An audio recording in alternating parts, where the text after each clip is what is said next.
Hello friends, welcome to R M English classes. R M English classes में आप सभी का स्वागत है। आइए आज हम इडियम्स एंड फ्रेज का 5वां पार्ट बनाने जा रहे हैं।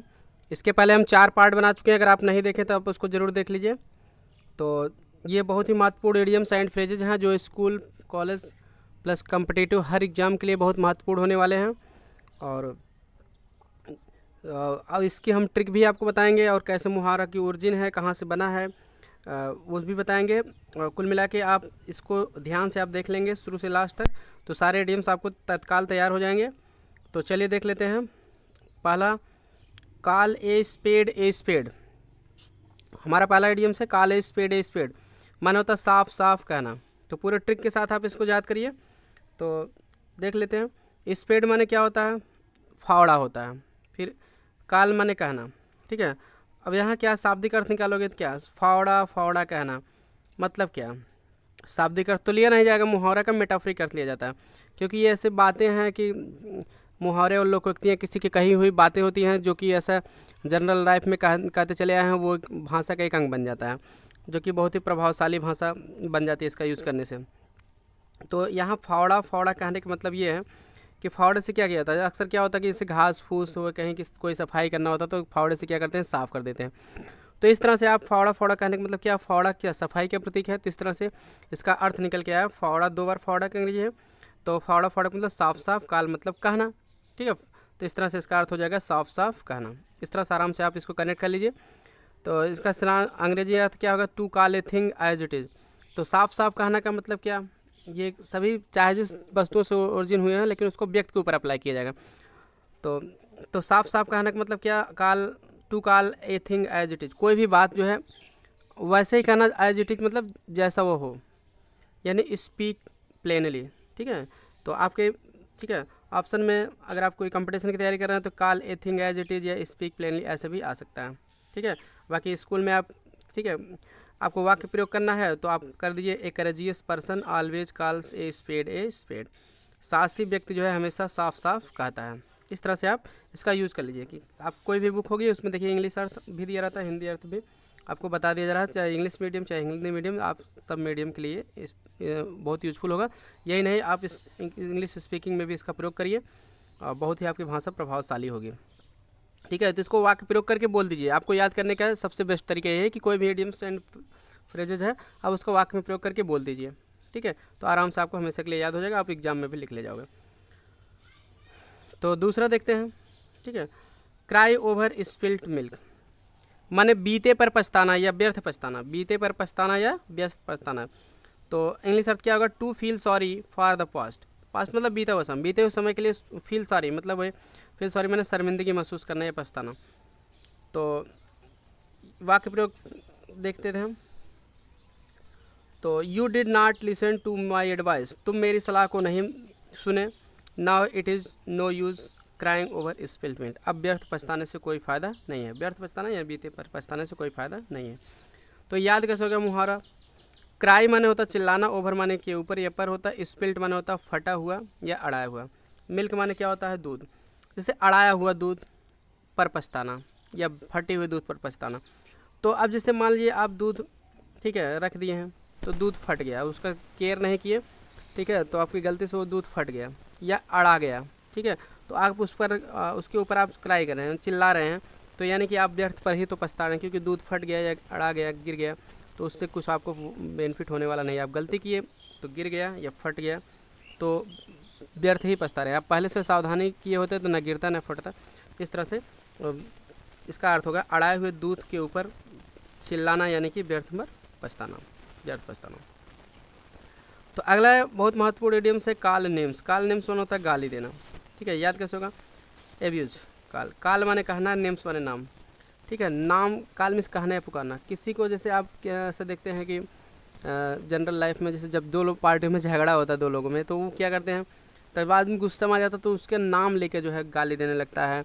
और यही नहीं, उनके ख़ानदान का नाम भी लेने लगता है, ठीक है, लेके जो है पुकारने लगता है, तुम्हारा उसके बाप का नाम लेने लगता है। उसके जैसे औरतें हैं तो उसके मायके में जो है उसके माता पिता का नाम लेने की, फला की लड़की हो, मैं तुमको देख लूँगा, उसके लड़के हो। तो इस तरह से किसी भी आदमी औरत के बहुत लोग नाम लेके जो है उसको उल्टा सीधा कहने लगते हैं। तो ऐसा अगर आप कह रहे हैं तो जान लीजिए उसको गाली दे रहे हैं। तो दोस्तों ये टाइपिंग मिस्टेक है, एब्यूज़ माने होता है गाली देना, एक गाली देना लिख दिया गया है, तो आप इसको जो है माइंड ना करिए, गाली देना। तो चलिए अगला देख लेते हैं। तो इसका वाक्य प्रयोग क्या है, we should not call names to anybody, हमें किसी व्यक्ति को गाली नहीं देना चाहिए। तो इस तरह से ये उसका वाक्य प्रयोग है। ठीक है, चलिए अब अगला देख, अगला महत्वपूर्ण मुहावरा है, देख लेते हैं। Draft in the ocean. Draft in the ocean माने क्या होता है, समुद्र में बूंद के समान या अपर्याप्त मात्रा। ड्रॉप इन द ओशन माने समुद्र में बूंद के समान या अपर्याप्त मात्रा। क्लियर। तो हिंदी में इसका एक दूसरा अर्थ भी होता है बड़े पेट को छोटा अनाज, उसको कहते हैं ड्रॉप इन द ओशन, जिसको कहते हैं दूसरी हिंदी ऊँट के मुंह में जीरा। तो उसकी भी अंग्रेजी यही होगी, ऊँट के मुंह में जीरा या बड़े पेट को छोटा अनाज। ड्रॉप इन द ओशन मतलब समुद्र में बूंद के समान यानी अपर्याप्त मात्रा। तो याद कैसे होगा, देखिए ड्रॉप माने बूंद होता है, ओशन माने समुद्र। इसको ऐसे समझिए कि समुद्र में अगर बूंद, एक बूंद पानी आप गिरा दो या निकाल लो तो उससे कोई फ़ायदा होने वाला नहीं, मतलब वो पता ही नहीं चलेगा, अपर्याप्त रहेगा, बूंद के समान। तो उसी तरह से ऊँट के मुँह में जीरा भी कहेगा कि ऊँट इतना बड़ा होता है, जीरा अगर उसको मुँह में डाल दो, खिला दो तो उसको कोई फ़ायदा, मतलब पता ही नहीं चलेगा कि क्या खाया क्या नहीं, मतलब बहुत कम है, बड़े पेट को छोटा अनाज। इस तरह से ये ऊँट के मुँह में जीरा, उसकी भी अंग्रेजी यही होती है। तो ड्रॉप इन द ओशन मतलब समुद्र में बूंद के समान अर्थात अपर्याप्त मात्रा। समुद्र में अगर बूंद बूंद पानी गिरेगा या निकाल ही लो तो कोई भी अपर्याप्त मात्रा में ही पानी आप उसमें से निकाल रहे हो या गिरा रहे हो, तो मतलब वो पता नहीं चलेगा। तो वेरी लिटिल कहने का मतलब यह है कि वेरी लिटिल बहुत छोटा या बहुत इनसिग्निफिकेंट माने महत्वहीन, अमाउंट माने मात्रा, मतलब अपर्याप्त मात्रा, बहुत थोड़ी सी मात्रा। वेरी लिटिल और वेरी इनसिग्निफिकेंट अमाउंट इसको कहते हैं अंग्रेजी में। तो ड्रॉप इन द ओशन समुद्र में बूंद के समान, बहुत सरल है। तो इसका वाक्य प्रयोग क्या है होगा, 5000 रुपीज़ 5000 रुपये is not a drop in the ocean two by A car. ठीक है, 5000 rupees is a drop in the ocean two by A car, car खरीदने के लिए 5000 रुपये, ठीक है, समुद्र में बूंद के समान है। क्लियर। तो 5000 रुपीज़, तो इसमें ये हटा दीजिए थाउजेंड्स में से, 5000 rupees is a drop in the ocean two by A car. 5000 रुपये कार खरीदने के लिए क्या है, अपर्याप्त मात्रा। जैसे अगर कार खरीदना है तो आपको 5000 रुपये में तो आएगा नहीं, बहुत कम अमाउंट है, यानी कि समुद्र में बूंद के समान है। इस तरह से आप वाक्य बना सकते हैं।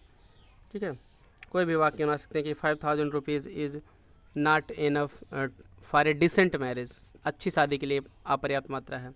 इस तरह से कोई भी आप वाक्य बना सकते हैं। ड्रान गेम माने होता है अनिर्णित खेल। अनिर्णित खेल मतलब जिसका कोई निर्णय ना हुआ हो। याद कैसे होगा, ड्रा माने क्या है, गेम माने खेल। आप सुनते हैं कि इससे कोई खेल होता है कभी कभी तो दोनों पार्टी उतना ही रन बनाती हैं, स्कोरिंग करती हैं, तो क्या होता है कि ड्रा हो जाता है, चलो इसको अगले दिन इसका निर्णय होगा। तो ड्रान गेम इसको कहते हैं। A game in which no party wins, एक ऐसा खेल जिसमें कोई पार्टी जीतती नहीं है, तो मतलब वो ड्रा हो जाता है तो उसको कहते हैं अनिर्णित खेल, मतलब निर्णय नहीं हुआ खेल का। इस तरह से आराम से याद कर सकते हैं। एग्जाम्पल देख लेते हैं। स्टरडे कल द टू टीम्स, दो टीमें played a drawn game of cricket, cricket का एक अनिर्णित खेल खेले। कल दो पार्टियां, दो टीमें, टीम मतलब वही समूह, टीम, दो टीमें जो है क्रिकेट का अनिर्णित खेल खेले। तो चलिए अगला देख लेते हैं। डार्क हार्स, अगला इडियम्स है डार्क हार्स। डार्क हार्स का मतलब क्या होता है, आप सुने होंगे छुपा रुस्तम, हिंदी में मुहावरा। तो छुपा रुस्तम की आपको अंग्रेजी बनाना होगा तो डार्क हार्स आप लिखेंगे। ठीक है, इसका मतलब क्या आपको बुक मिलता है, अचानक अच्छा प्रदर्शन करने वाला, डार्क हार्स उसको कहते हैं। अचानक अच्छा प्रदर्शन करने वाला या छुपा रुस्तम, उसको डार्क हार्स कहते हैं। तो इसके इंग्लिश मीनिंग क्या होगा, ए पर्सन एक ऐसा व्यक्ति, ऑफ होम जिसको नथिंग इज नोन। ठीक है, ऑफ होम माने जिसके बारे में, आप में से अबाउट, जिसके बारे में नथिंग इज नोन, कुछ भी पता नहीं है, कुछ भी जानकारी नहीं, बट हु डज लेकिन जो कर लेता है, वेल अच्छे ढंग से, अनएक्सपेक्टेडली माने बिना आशा के यानी अचानक, अनएक्सपेक्टेडली माने होता है सडनली। एक ऐसा व्यक्ति जिसके बारे में कुछ भी जानकारी नहीं है लेकिन वह अचानक जो है अच्छा ढंग से काम कर लेता है, उसी तरह उसको कहते हैं अचानक अच्छा प्रदर्शन करने वाला।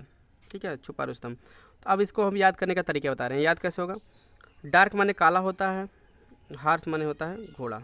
ठीक है, तो दोस्तों इसमें टाइपिंग मिस्टेक है, DARK होता है डार्क। ठीक है, तो स्पेलिंग आप ध्यान दीजिए। ठीक है, DARK डार्क। क्लियर।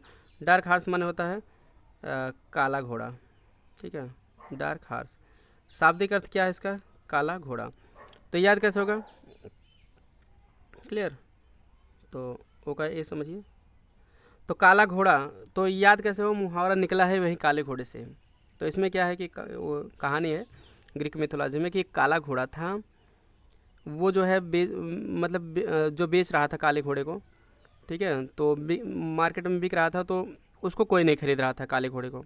क्यों? क्योंकि वो बहुत दुर्बल था, कमज़ोर था, दुबला पतला था। तो लोग सोचते थे कि ये क्या दौड़ पाएगा, दौड़ तो जीत नहीं पाएगा, रेस के लिए लोग खरीद रहे थे। तो हुआ क्या कि अचानक जो है, एक दिन की बात है कि उसको कोई ख़रीद नहीं रहा था।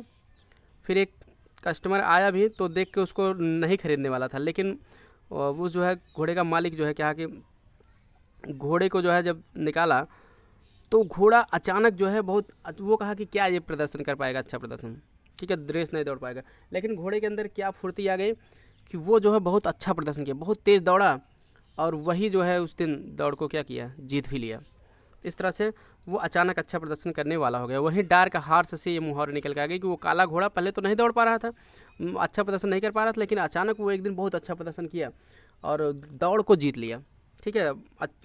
तो इस तरह से वहाँ से मुहावरा निकल के आ गया। तो कहने का मतलब वो कि एक हिसाब से क्या था, छुपा रुस्तम था, ठीक है। उसको सब लोग जान नहीं पाते। सोहराब एंड रुस्तम की कहानी भी आप सुने होंगे, छुपा रुस्तम, वहाँ से भी, उसमें भी जो है सोहराब और रुस्तम एक दूसरे को जान नहीं रहे थे, पिता पुत्र थे, ठीक है। तो इस तरह से ये अचानक अच्छा प्रदर्शन करने वाला डार्क हार्स से मुहावरा निकल के आया है। इस एग्जाम्पल देख लेते हैं। द स्टूडेंट माने वह विद्यार्थी हु टॉप द लिस्ट, जो लिस्ट को टॉप किया, इज ए डार्क हार्स, वह एक छुपा रुस्तम है, मतलब अचानक अच्छा प्रदर्शन करने वाला है। तो मान लीजिए कोई विद्यार्थी आपके क्लास में, आप सोच रहे हैं कि ये नहीं पढ़ता है, तो घूमता रहता है, ठीक है। वो कभी आपको बताया नहीं कि मैं कितने घंटा पढ़ रहा हूँ, कितना तैयार हूँ, लेकिन अचानक जब रिजल्ट निकला तो वो परीक्षा में सबसे ज़्यादा नंबर पाया। तब आपको पता, आप उससे कहेंगे यार तुम तो छुपा रुस्तम निकले, यानी अचानक अच्छा प्रदर्शन कर लिए। तुम पहले भले नहीं पढ़ते थे, लेकिन तुम अचानक बहुत अच्छा पढ़ाई की, इतना अच्छा किए कि तुम टॉप ही कर दिए, लिस्ट में तुम सबसे ऊपर आ गए, तुम्हारा सूची में नाम आ गया। इस तरह से उसको हम कहते हैं। अगला है देखिए, dog in the manger. Dog in the manger माने क्या होता है, सेल्फिश, न स्वयं उपयोग कर सकना और न दूसरों को करने देना।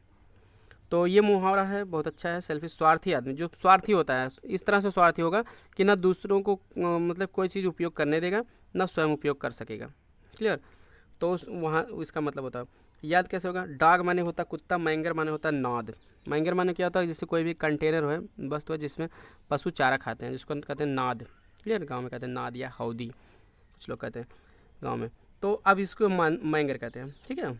पशुओं को खाने का जो है, जिसमें वो खाते हैं, चारा डाला जाता है, उसको कहते हैं मैंगर, उस पात्र को। तो मैंगर में कुत्ता, इसका क्या मतलब है, स्वयं, ना स्वयं उपयोग कर सकना, न दूसरों को करने दें। इससे क्या इसका कनेक्शन है, तो कनेक्शन मैं बता रहा हूँ ताकि आपको कभी ना भूले।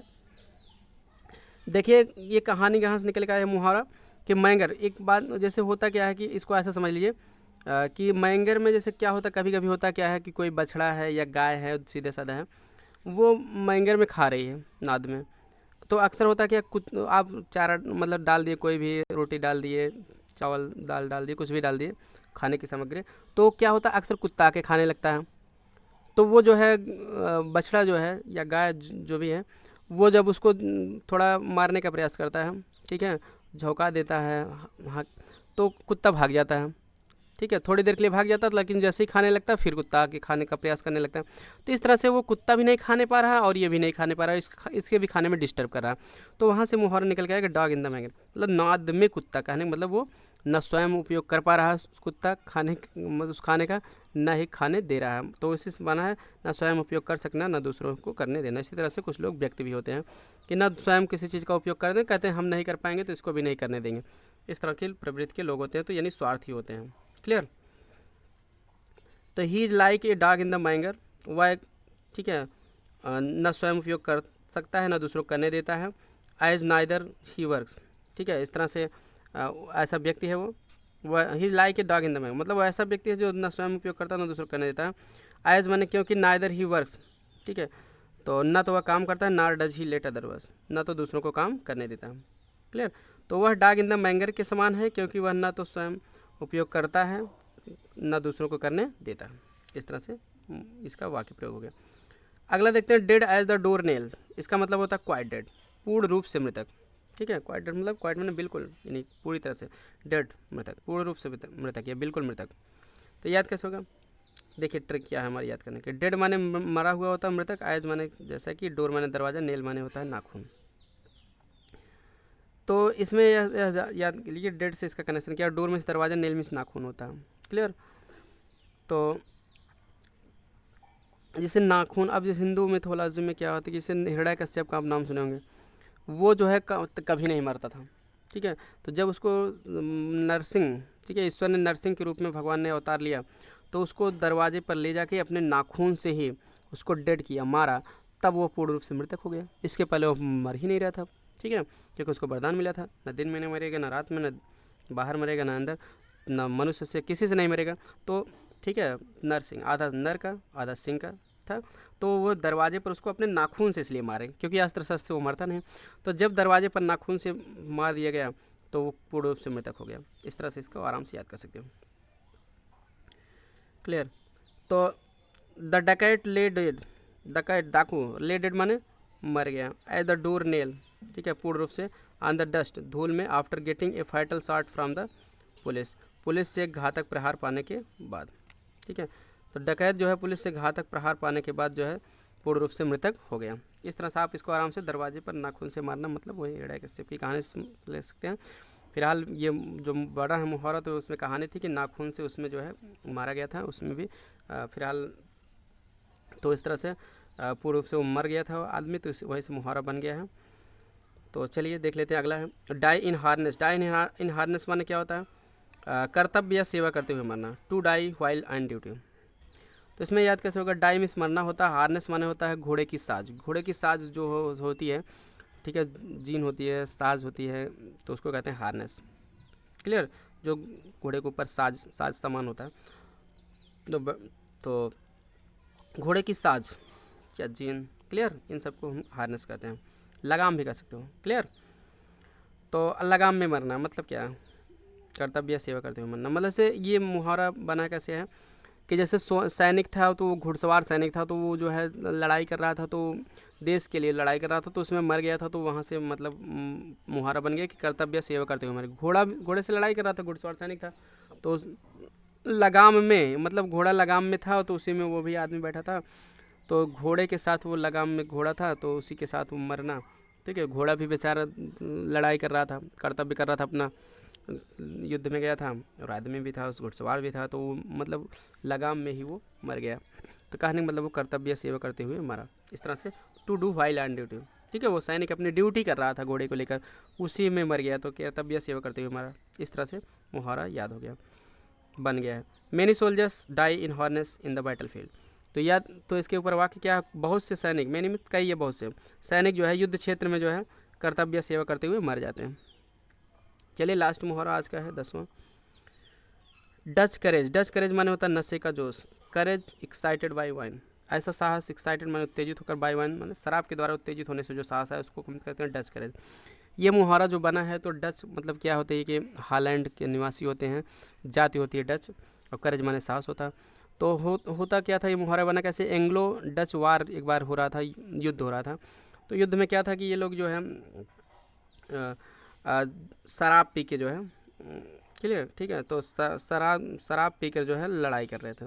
तो ये क्या था कि शराब, ऐसी शराब इंटॉक्सिकेटेड वाइन पीते थे, मतलब उत्तेजित शराब, ऐसा मादक शराब पीते थे, तो जिससे इनके अंदर जोश आ जाता था। जोश आके ये लोग क्या, जोश आने से तब ये लोग लड़ाई करते थे। ठीक है, तो मतलब शराब पी लेते थे, तब उसके द्वारा इनके अंदर जोश आता था, शराब के द्वारा एक्साइटेड होकर ये अपने अंदर साहस महसूस करते थे, तब जो है उसी नशे का, जो शराब से इनको नशा होता था, उसी के जोश से ये लड़ाई करते थे और साहस महसूस करते थे। तो इस तरह से डच करेज, डच का साहस यानी कि वो नशे का जोश। ठीक है, डच लोग क्योंकि शराब पी के फिर जोश में आते थे, तब लड़ाई करते थे, और वहीं से मुहावरा बना है। मेनी सोल्जर्स शो डच करेज आफ्टर वाइन, बहुत से लोग जो है शराब पीने के बाद जो है नशे का जोश दिखाते हैं। इस तरह से इसका वाक्य प्रयोग होगी कि बहुत लोग शराब पी लेते हैं, तो वैसे कहते हैं शराब पी लिए हैं, अब दूसरों को मारेंगे, झगड़ा करेंगे, क्योंकि हमारे अंदर जोश आ जाएगा। वैसे बहुत लोगों की थिंकिंग होती है। तो इस तरह से ये मुहावरा बना है। आई होप आपको समझ में आ गया होगा। वीडियो पसंद आया तो लाइक कर दीजिए, दोस्तों के साथ शेयर कर दीजिए, चैनल को सब्सक्राइब नहीं किया तो सब्सक्राइब जरूर कर लीजिए, बेल आइकन को ऑन रखिए ताकि वीडियो की नोटिफिकेशन आपको बिल्कुल समय से मिल जाए जैसे मैं अपलोड करूँ। और क्योंकि इस चैनल पर पूरी तैयारी आपको करवा दी, पूरा वर्ड पावर आपको मजबूत कराया जाएगा। ठीक है, कॉलेज कॉम्पिटिटिव हर एग्ज़ाम के लिए ये बहुत यूज़फुल होंगे। और बने रहें, सीखते रहें, शेयर करते हैं दोस्तों के साथ, शेयर जरूर करें ताकि सभी लोग इंपॉर्टेंट तरीका, महत्वपूर्ण बढ़िया ट्रिक जान सके किस तरह से मुहावरा याद होता है, क्योंकि ये भूलता बहुत ज़्यादा है। तो मैं ऐसे ट्रिक बनाया, भले टाइम लगेगा लेकिन आपको याद हो जाएगा हमेशा के लिए। 10 ही इडियम्स मैं दे रहा हूँ, फिर बाद में इसकी फ्रिक्वेंसी मैं बढ़ा भी दूंगा, आपको जो है पूरा तैयार हो जाएगा। ठीक है, एक ही बार पढ़ें, अच्छे से पढ़ें, और बाकी आप रिवीजन तो चाहे जितनी बार कर सकते हैं, क्योंकि रिवीजन मेक्स डिवीजन।